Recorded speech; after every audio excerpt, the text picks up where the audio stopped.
하나님 말씀 마태복음 23장 13절에서 28절까지 말씀 교독합니다. 마태복음 23장 13절에서 28절까지 말씀 교독하겠습니다.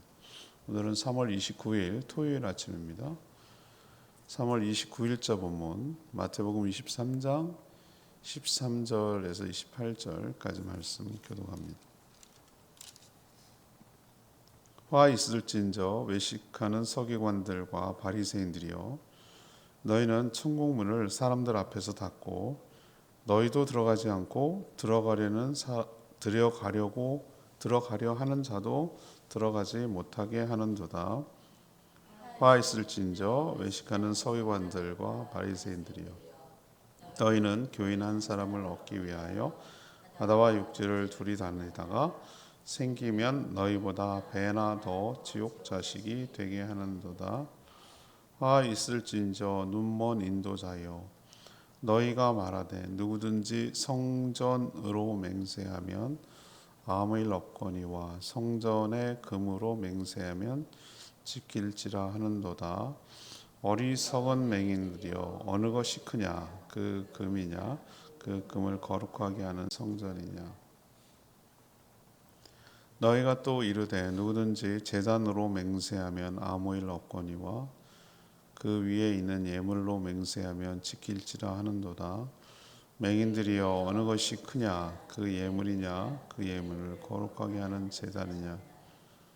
그러므로 제단으로 맹세하는 자는 제단과 그 위에 있는 모든 것으로 맹세하며, 또 성전으로 맹세하는 자는 성전과 그 안에 계신 이로 맹세하며, 또 하늘에 맹세하는 자는 하나님의 보좌와 그 위에 앉으신 이로 맹세함이니라. 화 있을진저 외식하는 서기관들과 바리새인들이여, 너희가 박하와 회양과 근처의 11조는 들이되 율법에 더 중한 바 정의와 긍휼과 믿음은 버렸도다. 그러나 이것도 행하고 저것도 버리지 말아야 할지니라. 맹인된 인도자여, 하루살이는 걸러내고 낙타는 삼키는도다. 화 있을진저 외식하는 서기관들과 바리새인들이여, 잔과 대접의 겉은 깨끗이 하되 그 안에는 탐욕과 방탕으로 가득하게 하는도다. 눈먼 바리새인이여, 너는 먼저 안을 깨끗이 하라. 그리하면 겉도 깨끗하리라. 화 있을진저 외식하는 서기관들과 바리새인들이여, 회칠한 무덤 같으니 겉으로는 아름답게 보이나 그 안에는 죽은 사람의 뼈와 모든 더러운 것이 가득하도다. 이와 같이 너희도 겉으로는 사람에게 옳게 보이되 안으로는 외식과 불법이 가득하도다. 아멘. 예수님은 서기관들과 바리새인들을 향해 화 있을진저, 이렇게 화가 있다고 7번이나 저주를 퍼부었습니다. 이들은 자기만 아니라 남의 인생까지 망쳤기 때문이고, 잘못된 거짓 맹세를 가르쳐서 사람들을 잘못 인도하기 때문에 그렇습니다. 예수님의 말은, 책망은 겉은 아름답게 치장을 하지만 속은 완전히 썩은 자들이다라고 책망합니다. 정의, 긍휼, 믿음 대신에 탐욕과 방탕으로 가득한 자들이었기 때문입니다. 이들은 외식하고 또 불법을 저지르는 그런 자들이라고 저주와 화를 선포하는 내용이 오늘 내용이 되겠습니다. 오늘 질문은, 예수님은 왜 바리새인들과 서기관들을 책망하셨습니까? 근데 이 책망이 우리를 향할 수도 있거든요. 우리의 모습도 그런 것인지 늘 말씀으로 살필 필요가 있습니다. 먼저 13절에서 15절까지 말씀인데요. 다른 사람들까지 망하게 했기 때문입니다. 다른 사람들까지 망하게 했기 때문에 화가 있다고 책망한 것이죠. 예수님은 서기관들과 바리새인들을 향해서 7번 세봤어요. 화 있을진저, 화 있을진저, 이런 식으로 계속 선포해 나가고 있는 것을 우리 볼 수 있는데, 그렇게 저주하면서 강하게 책망한 이유가 뭘까? 우선 이들은 그 천국 문 앞에 딱 서서 자신도 들어가지 않으면서 남도 들어가는 것을 또 방해했기 때문에 그렇습니다. 어제 그제 묵상한 내용이 이들이 모세의 자리에 앉았다 그랬거든요. 모세의 자리가 뭐겠어요? 율법을 해석하고 전수하고 가르치는 자리란 뜻이에요. 모세의 자리가. 근데 이들이 그 자리에 그 게이트라고 그러죠. 문고리라고. 딱 거기서 잡고 있으면서 자기도 안 하면서 잘못 가르치면은 자기도 망하고 가르침을 받은 사람도 망하게 한다는 거죠.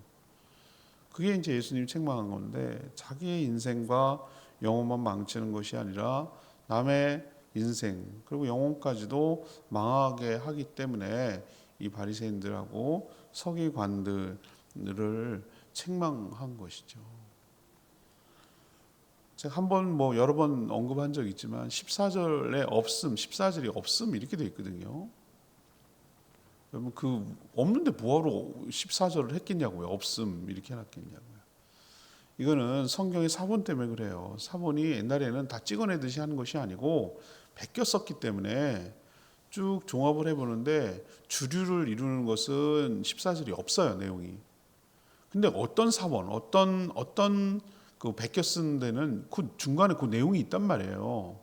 14절 해당되는 그 구절이 있는 거예요. 그래서 그게 뭘까 했더니 과부의 집을 집어삼키며 가식적으로 길게 기도하니.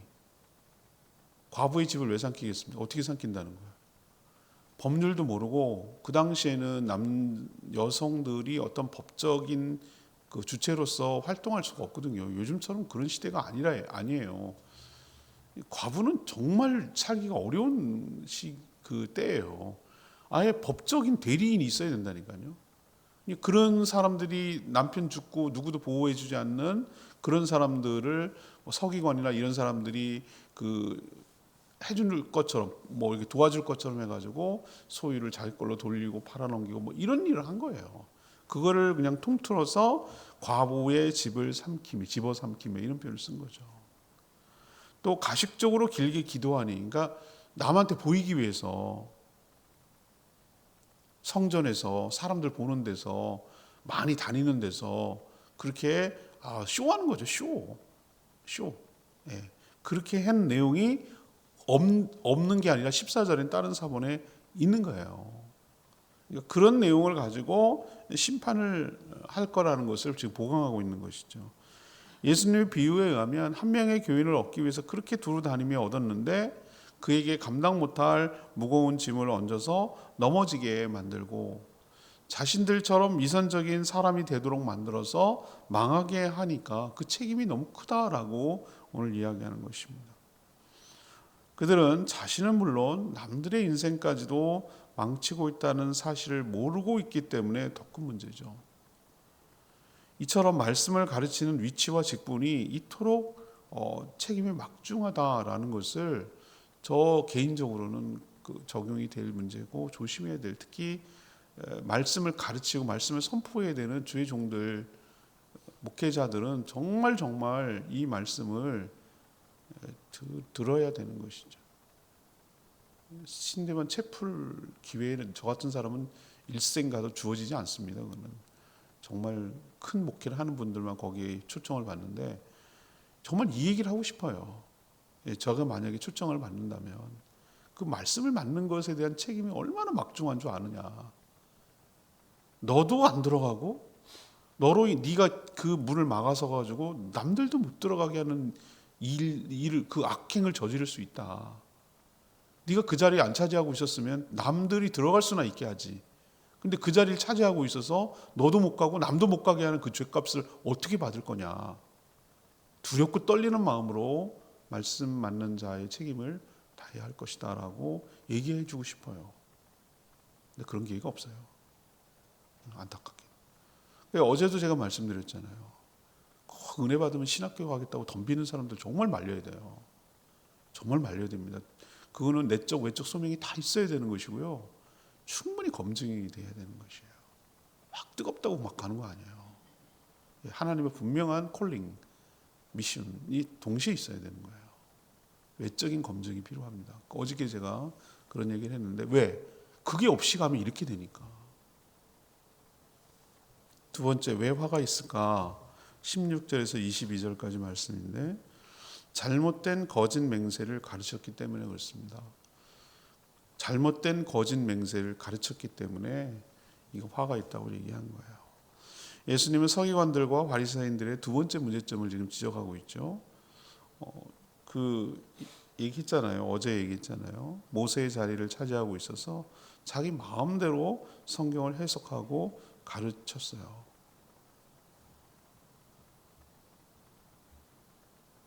정말 아까도 연결되는 말인데 정말 두렵고 떨리는 마음이에요. 제가 제일 싫어하는, 저도 설교를 자주 하고 그런 스타일입니다만 정말 싫어하는 유형의 설교가 제가 있어요.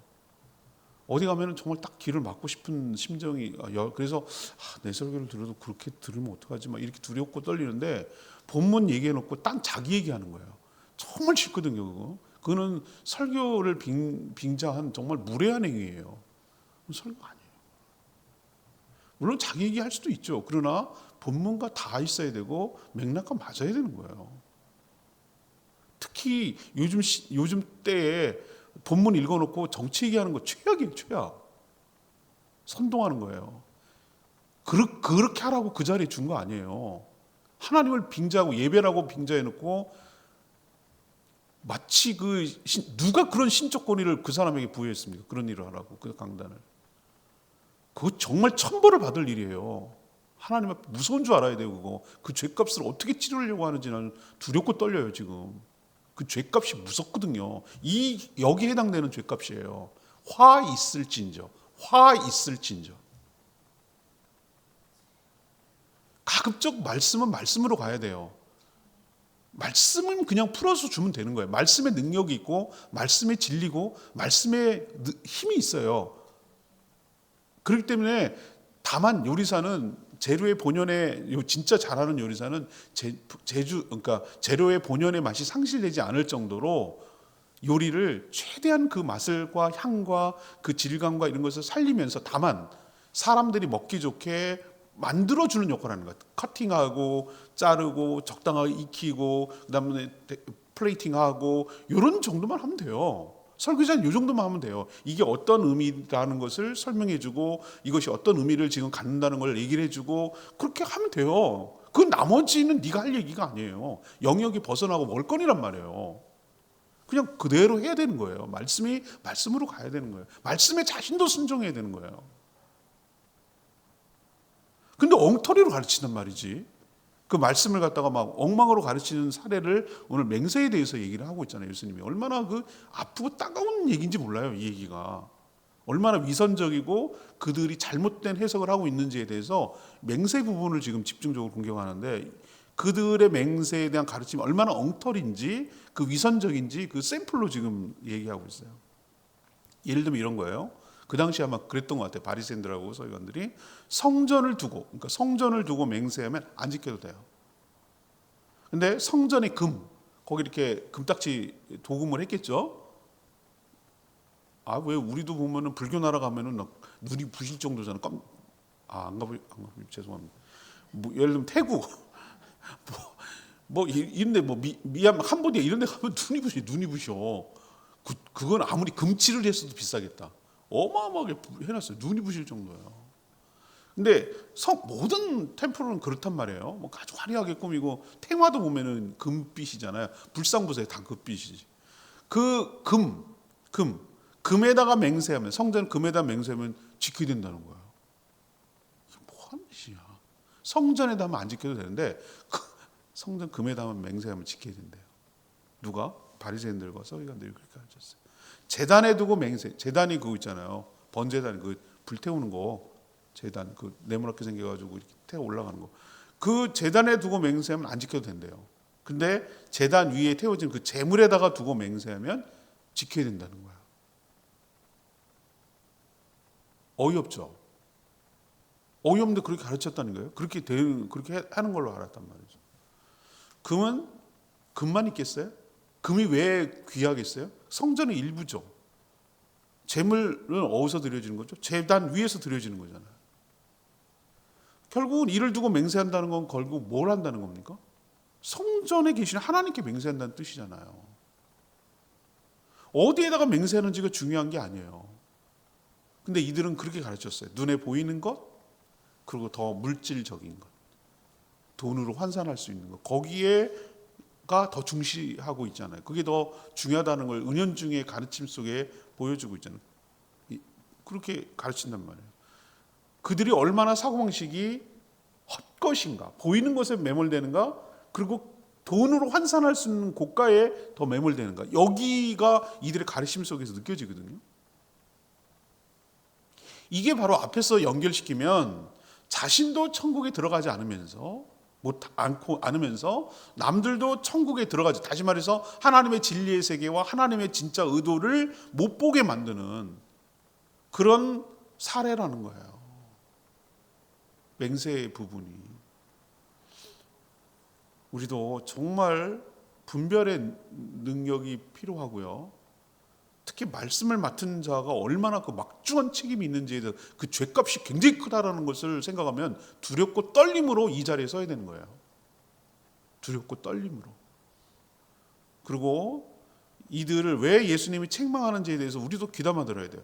잘못된 것을 가르칠 때, 이건 맹세에 관한 것이었지만 하나 예를 든 것이지만, 잘못된 것을 가르쳐서 다른 사람들을 망쳐버렸을 때 그 책임이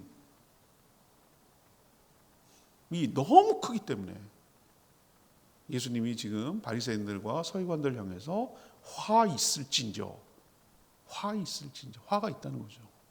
그렇게 무겁게 책망하는 것을 우리도 귀담아 들어야 될 줄 믿습니다. 세 번째는 23절에서 28절인데, 이들에게 왜 화가 있다고 이렇게 그러시나? 겉은 치장했으나 속은 썩었기 때문이라는 거예요. 겉은 화려하게 치장했지만 속은 썩었기 때문에 이들을 책망하는 것이죠. 예수님은 바리새인들과 서기관들의 그 외식, 우리는 거칠이 하는 거 있잖아요. 보이기 위한 거, 속은 안 그런 그런데 겉에만 하는 거, 그런 것에 대해서 크게 책망하셨어요. 이들은 겉으로 매우 경건한 척 포장했지만 속은 완전히 부패한 자들이라고 예수님이 했는데, 그래서 그 성경에 자주 등장하는 그 관용처럼 쓰는 말이 회칠한 무덤이에요. 회칠하는 게 뭡니까?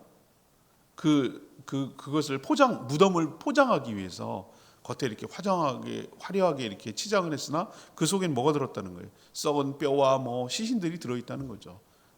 너네들 상태가 그렇다는 거죠.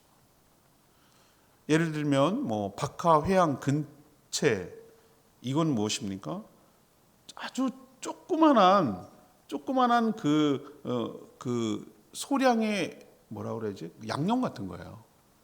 박하, 회양, 근체, 우리로 치면 뭐라고 해야 되지? 후추, 고춧가루, 우리로 치면은 그런 양념류예요. 양념류, 아주 소량만 이렇게 치는 거. 근데 아니면은 샹차이, 그거 넣을 때 이렇게 고수 넣거나 아니면 깻잎 넣거나 이런 거 조금씩 들어가는 그런 채소를 향을 내기 위해서 그러는 건데, 그 소량의 양념까지도 거의 10분의 1을 해가지고 그걸 따로 떼서 11조를 드린단 말이에요. 왜? 나는 굉장히 경건해. 난 모든 것에 11조를 드려. 이 정도로 나는 철저하게 말씀을 지켜. 봤지? 너네들 이 정도는 할 줄 알아야지. 이렇게 보이기 위해서 그러는 거예요. 그렇지만 예수님 오늘 중요하게 말씀하셨어요. 율법에서 더 중요하게 여기는 이건 얘기 안 하더라고.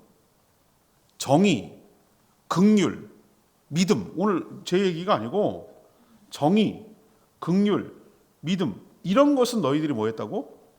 버렸다고 그랬잖아요.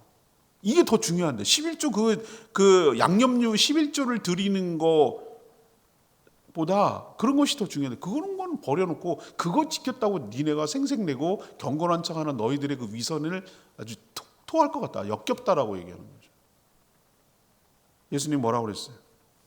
둘 다 버리지 말았어야 했다라고 오늘 얘기를 하는 거예요. 이들은 정결을 지키려고 그 물 위에 뜬 하루살이는 걸러내요. 왜 하루살이는 걸러냅니까? 부정하니까. 죽은 거, 정결법에 따르면 죽은 시체를 건드리거나 만지면 어떻게 되는 거죠?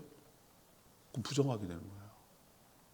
그래서 그걸 싹 이렇게, 우리도 요즘처럼 우리처럼 식수가 이렇게 좋은 정수기나 뭐 이런 개념이 아니라 당시에는 우물물이나 이거 받아놔가지고 이렇게 떠가지고 먹어야 되니까 당연히 뭐 하는 거예요? 벌레가 그 안에 죽을 수 있잖아요. 그걸 건드리면 안 돼. 그거 싹 먼저 손을 만지면 안 된다고. 건드려서 말고 다 걸러내고 먹는 하루살이 같은 벌레류. 그런 거는 걸러내면서 예수님 비유해요. 낙타 같은 것은 낙타같이 큰 거. 그거는 어떻게 하루살이와 낙타를 비교하겠어요? 어마어마하게. 낙타는 뭐 한다고요? 나물 속여가지고 꿀꺽 가로채 삼킨다 이거지. 그건 하루살이는 잘못 먹고 이렇게 할까봐 그것은 싹 걸러내면서 낙타같이 큰 거는 아주 잘도 삼켜 꿀꺽 먹는구나. 지금 예수님이 그렇게 그들의 위선에 대해서 얘기하는 거예요. 그릇의 겉은 막 깨끗하게 씻으면서 속은 어떻습니까? 탐욕과 방탕으로 가득 차 있구나. 겉으로는 사람들에게 옳게 보이려고 그렇게 애를 쓰는 것처럼 보이지만 안으로는 외식과 불법이 가득한 이중적인 모습이구나. 이렇게 예수님이 그들에 대해서 강하게 책망했어요. 예수님은 26절에 보면 그들을 향해서 눈이 멀었다. 눈이 멀었다는 얘기는 육적인 맹인이라는 뜻이 아니라 영적인 맹인들이다라는 얘기예요. 하나님의 진정한 의도와 가르침을 제대로 보지 못하는 영적 맹인들이기 때문에 그런 것이죠. 그래서 예수님이 그들을 향해서 뭐라고 그래요? 안부터 깨끗하게 해야 겉도 깨끗하게 될 것이다 라고 순서와 중요성에 대해서 언급하고 있는 것을 우리는 귀담아 들어야 될 줄 압니다. 우리는 늘, 저는 어느 순간부터 그런 생각이 있어요. 제가 설교시는 그런 얘기를 했는데 우리 드라마나 뭘 보면 자기가 주인공인 줄 안다니까. 안 죽어. 자기가 다 아니요. 스쳐 지나가는 엑스트라 군중일 수도 있어요. 자기가. 우리도 이 말씀을 들으면 어떻게 생각하는 줄 알아요? 자기가 예수님인 줄 알아. 제가 바리새인이고요. 제가 서기관이고요. 그런 생각 버려야 돼요. 이건 나를 향한 예수님의 책망일 수 있겠다는 생각을 해봐야 되는 거예요. 늘 말씀을 자신에 비춰보고 적용할 필요가 있어요.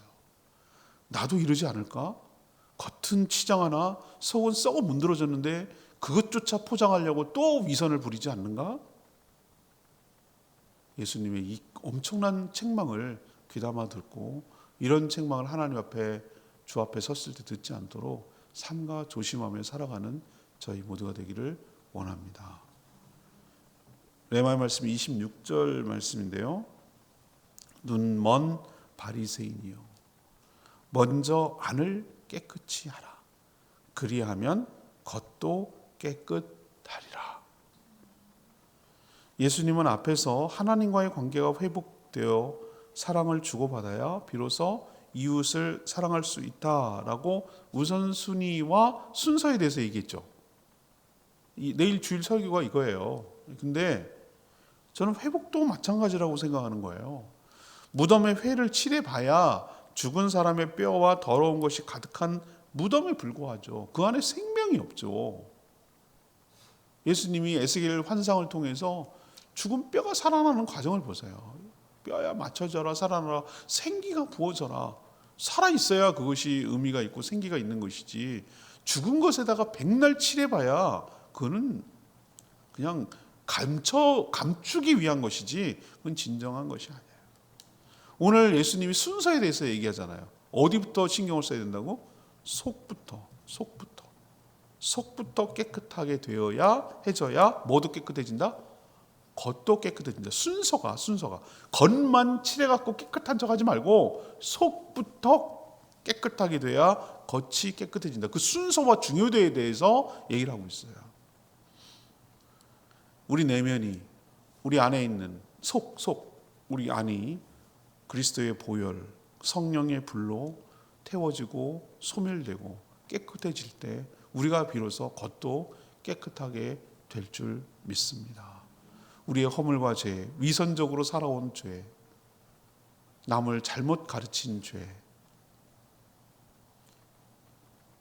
이 모든 죄를 하나님 앞에 회개하고 그리스도의 보혈로 덮어서 깨끗하고 정결하게 되고 성령의 불을 내려주셔서 이 더럽고 추악한 모든 것이 다 태워져서 깨끗하게 소멸될 수 있게 해달라고, 내면부터 깨끗하게 해달라고, 그 다음 겉으로 자연스럽게 깨끗해짐이 되는 것이지 겉만 깨끗한 척하고 살지 않게 하여 달라고. 바리새인들과 서기관들처럼 화 있을진저 이런 책망을 듣지 않게 해달라고 늘 기도하며 말씀으로 자신을 살피고 돌아보는 저희 모두가 되기를 원합니다. 오늘 말씀 붙들고 661장 찬양지 661장 부르고 기도하겠습니다.